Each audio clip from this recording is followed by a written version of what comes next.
Cuán grato es estar con ustedes nuevamente, amables oyentes, en su programa Diálogo Bíblico. Bienvenidos junto al pastor Horacio Rodríguez y que les habla Raúl Medina. Les saludo cariñosamente, deseando que Dios le bendiga junto a sus amados. Tú sabes que la libertad es una, ¿cómo podríamos llamarlo? Es un don maravilloso. Ser libre, vivir así como vive. Voy a poner, aunque no es completa la comparación, con los pajaritos que vuelan, que no se preocupan, como dijo el Señor, de buscar y de almacenar comida. Siempre la tienen, pero salen a buscarla. De buscar sí, de almacenar no. No almacenar no, pero son felices y ellos cantan en la mañana y en la tarde. Es una cosa impagable en realidad. Yo creo que para quienes a veces han estado privados de esta libertad, la miran un poquito más con cariño ese asunto. Pero también, fíjate, también es mal entendida la libertad, porque hay quienes confunden libertad con libertinaje. Y a veces los que más hablan de libertad son los que parecieran no entender qué es lo que significa la libertad, porque la libertad nunca es absoluta. La libertad conlleva también ciertas responsabilidades. Claro. Fruto propio de esa libertad. Claro. La libertad absoluta no existe. ¿Por qué?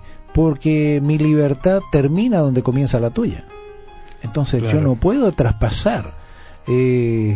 Yo debo reconocer que la libertad tiene responsabilidades. Entonces tenemos que pensar en eso. Ahora, fíjate, hay quienes dicen: yo soy libre de hacer lo que quiero. Yo voy donde quiero, como lo que quiero. Y esas personas a veces son más esclavos que nadie. Porque uno los ve, hacen de su vida, están atrapados a veces por el alcohol, por las drogas, por una vida licenciosa, en fin. Son esclavos de eso y no se dan cuenta. Ellos piensan que eso es libertad, pero están siendo esclavos sin darse cuenta. Ahora, cuando la Biblia habla de este concepto de libertad, en realidad está hablando de la libertad del pecado, porque eso es lo que nos tiene atados. Eso es lo que nos hace vivir infelices. Y esa es la mayor esclavitud que existe. Claro, y el Señor allí lo va a decir de una manera muy gráfica. Lucas 4:18 dice, por ejemplo: el Espíritu del Señor está sobre mí, por cuanto me ha ungido para dar buenas nuevas a los pobres, me ha enviado a sanar a los quebrantados de corazón, a pregonar libertad a los cautivos y vista a los ciegos, y poner en libertad a los oprimidos. Estoy pensando, cuando Jesús dijo estas palabras, el medio cómo habrá reaccionado. Pues recuerda tú que lamentablemente el pueblo estaba oprimido, no estaba en libertad, Roma lo tenía esclavizado, así que comenzaron a mirar este concepto, y esto es lo que nosotros a veces hacemos, concepto de libertad, de sacarnos algunas cosas de las cuales Dios no vino a sacarnos. Cuesta quizás entender esto. Por ejemplo, Cristo no vino a sacarlos de la esclavitud del yugo romano, lo que ellos dijeron muchas veces. Pero se puede ser libre, aún así esclavo en esa condición. Pero ¿cuál es la libertad? A sanar a los quebrantados de corazón. Y esto es terrible. Esto no lo sana ni un remedio, no lo sana a nadie, solamente Jesús. Sí. A pregonar libertad a los cautivos. Claro, ustedes están libres, pero del pecado, que es lo Fíjate, él lo expresó claramente ahí en San Juan capítulo 8, versos 34 al 36. Jesús le respondió: de cierto os digo, que todo aquel que hace pecado, esclavo es del pecado. Y el esclavo no queda en casa para siempre, el Hijo sí queda para siempre. Así que si el Hijo os libertare, seréis verdaderamente libres. Pero él está hablando de esta esclavitud peor que la otra. ¿Ah? Porque hay personas que a veces en la cárcel han conocido la verdad y han encontrado la verdadera libertad. Continúan en la cárcel, pero son libres. Distribuyen esa misma verdad o comentan con otros, ¿no es cierto? Fíjate que tú acabas de leer ahí en el Nuevo Testamento esa expresión de Juan 8:34 en adelante. Pero yo estoy pensando que Pablo, cuando escribió a los de Roma, estaba pensando en esto que habló quizás Juan, ¿no es cierto?, que escuchó hablar a él, quizás dice Romanos 6:16, ¿no sabéis que si os sometéis a alguien como esclavos para obedecerle, soy esclavo de aquel a quien obedecéis? sea del pecado para muerte o sea de obediencia para justicia. Si usted recuerda, amable oyente, muchas veces Pablo dijo que él era esclavo ¿de quién? De Jesucristo, ¿no es cierto?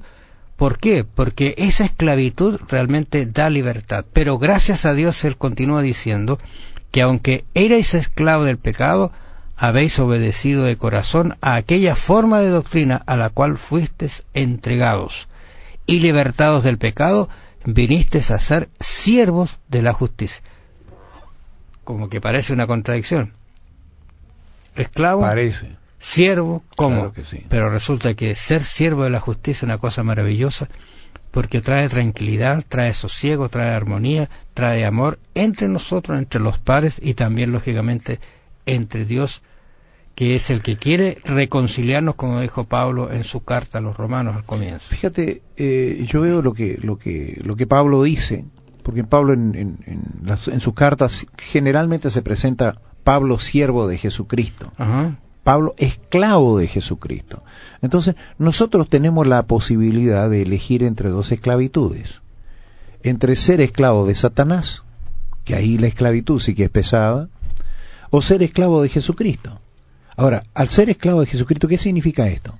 Que nosotros tenemos que obedecer al Señor. Y cuando obedecemos al Señor, el Señor está pensando siempre en nuestra felicidad, en nuestro bienestar.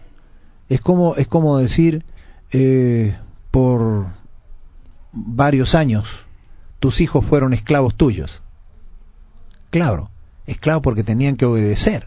Pero cuando tú lo mandabas, estabas pensando siempre en su bienestar. Siempre, cuando la mamá, cuando tú o tu esposa les prohibían salir, por ejemplo, a la calle, sabían que algo podía ocurrir, algún accidente podían tener, siempre pensando en su bienestar. ¿Por qué? Porque detrás de todo eso estaba el amor que sienten por ellos. Entonces así también, cuando nosotros amamos a nuestros hijos, les prohibimos algunas cosas, los mandamos a hacer otras cosas porque queremos lo mejor para ellos. Los amamos demasiado como para verlos sufrir. Entonces eso es precisamente lo que hace el Señor.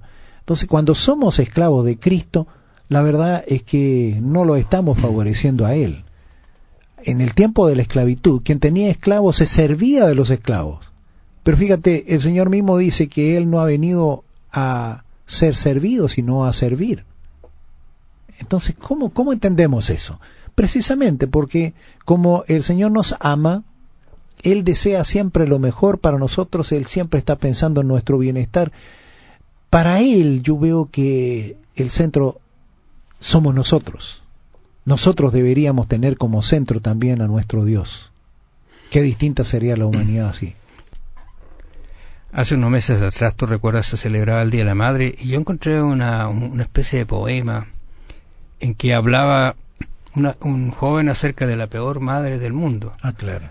No sé si lo has leído tú, pero hacía una descripción de esas prohibiciones que la madre le otorgaba, que lo hacían a veces irritarse, pero él termina diciendo que al final es lo que es justamente porque con amor le tocó la peor madre del mundo. Ahora, hay una cosa que es cierta, sí, el Señor cuando sanó a las personas, ¿por qué dijo tus pecados te son perdonados?